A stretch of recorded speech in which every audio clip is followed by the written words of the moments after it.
بسم اللہ الرحمن الرحیم. دل و جان قربان آقا صلی اللہ علیہ وسلم پر. سدھار پوائنٹ 1974 سے آپ کا میزبان محمود حسین ڈوگر حاضر ہے. قرآن پاک کے حوالے سے پوری دنیا میں منفرد کام کرنے کے حوالے سے جانی پہچانی شخصیت کینیڈا سے خصوصی طور پر تشریف لائے انجینئر عبدالحکیم ملک صاحب وہ موجود ہیں. انجینئر صاحب کا اللہ تعالیٰ نے ان سے بڑا کام لیا. قرآن پاک اور سیرت النبی صلی اللہ علیہ وسلم کو نقشہ جات کے ذریعے انہوں نے 3 مختلف زبانوں میں پیش کیا. یہ آپ کا ایک بڑا یونیک کام ہے اور دنیا میں آپ پہلے فرد ہیں جنہوں نے اس حوالے سے کام کیا. منشور القرآن، قصص القرآن آپ کی مشہور زمانہ کتابیں ہیں. اسی طرح رسول معظم صلی اللہ علیہ وسلم کے نام سے آپ نے کتاب لکھی جو پوری دنیا میں پڑھی جاتی ہے کتاب. تو سر بہت شکریہ آپ تشریف لائے. ہمارے آڈینس کو بتائیے گا ذرا قرآن پاک کے حوالے سے جو آپ نے یہ کام کیا، تھوڑی سی اس کی تفصیل ذرا ذکر کیجیے گا. اعوذ باللہ من الشیطان الرجیم. بسم اللہ الرحمن الرحیم. صلی اللہ علیہ حبیبی محمد علیہ وسلم. جناب ڈاکٹر صاحب، مجھے خوشی ہوئی ہے کہ آج آپ کے ساتھ مجھے کچھ مل کر بیٹھنے کا موقع ملا. ذات پاک باری تعالیٰ ہمارے سب کی رہنمائی فرمائے. جہاں تک آپ نے میرے بارے میں پوچھا ہے تو بس میں طالب علم قرآن ہوں، اور مجھے جو تالیفات ہیں وہ والدین کی دعاؤں کے دوپہر مجھے اللہ تعالیٰ نے یہ عطا کی ہیں کہ جو منشور قرآن جس کا ذکر آپ نے کیا، یہ تبویب قرآن کا ایک جو ہے وہ پہلو ہے. جو اس کی تاریخ تو 250 سال پرانی ملتی ہے، مگر اس کی کتب جو ہیں وہ عربی زبان میں تو موجود ہیں. پاکستان میں اس کا جو ہے مکمل قرآن کریم کا یعنی 30 سپارے 114 صورتوں اور 6236 آیات کریمہ کا جو ہے وہ ان مکمل انڈیکس جو ہے نا، سبجیکٹ انڈیکس، وہ جو ہے اللہ تعالیٰ کی توفیق سے ترتیب دیا ہے. اب تو اس کو خیر 35 سال ہو گئے ہیں، 30 سال ہو گئے ہیں، اور اس کے اب 9 ایڈیشن آ رہا ہے، اور اس کے کوئی 18,000 نسخے دنیا میں تقسیم ہوئے ہیں. تو میں اللہ تعالیٰ کے شکر گزار ہوں اس کی مہربانیوں کا کہ اس کتاب کو الازہر یونیورسٹی قاہرہ نے مصر میں جو ہے ہماری جو قدیمی یونیورسٹی ہے مذہب اسلام دین اسلام کے لیے، تو اس نے اسے ورلڈ کلاس اپروو کیا ہے.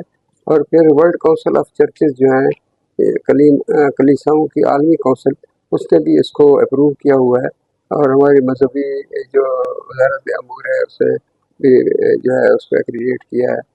اس کے علاوہ یہ جو منشور قرآن ہے یہ تقریباً ریفرنس بک ہے برٹش لائبریری کی، لائبریری آف کانگریس کی، اور جو ہے وہ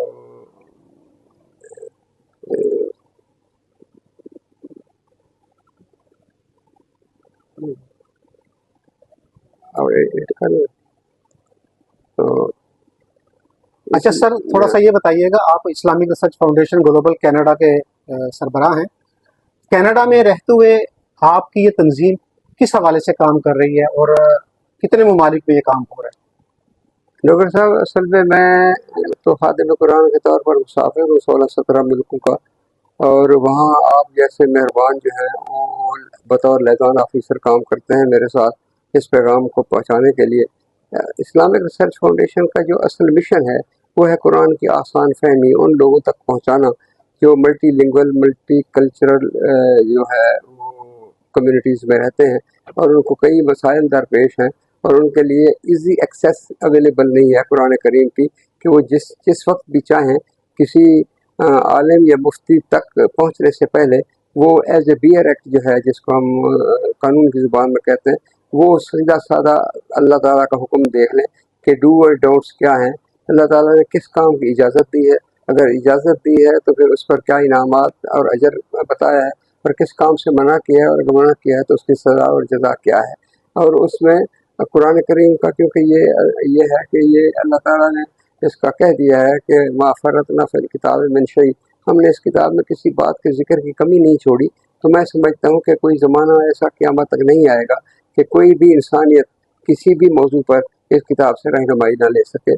تو یہ اللہ تعالیٰ کا کرم ہے کہ اسلامک ریسرچ فاؤنڈیشن اپنے مشن پر قائم ہے، اور اس سلسلے میں ہماری تمام تالیفات جو ہیں یہ تباہ ہو چکی ہیں.